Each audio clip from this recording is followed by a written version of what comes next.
Le gouvernement veut plus de nucléaire et plus rapidement. L'objectif du projet de loi examiné en ce moment à l'Assemblée, c'est d'atteindre la neutralité carbone d'ici 2050 tout en accélérant la création de nouveaux réacteurs nucléaires. Petit point d'étape sur le nucléaire en France. Au total, il y a 56 réacteurs nucléaires sur le territoire qui fournissent 70% de la production totale d'électricité.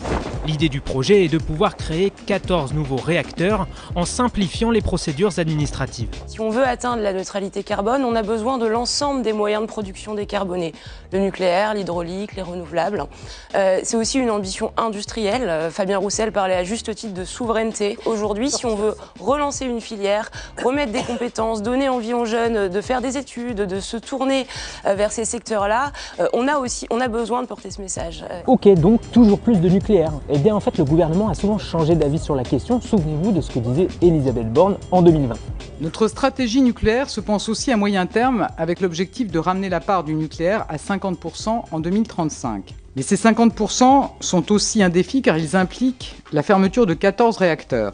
La guerre en Ukraine et les enjeux pour sauvegarder la souveraineté énergétique sont passés par là. Donc changement radical de position pour le gouvernement qui veut même aller plus loin en allongeant la durée de vie des réacteurs nucléaires déjà existants. Aujourd'hui, les centrales sont conçues pour être exploitées au moins 40 ans.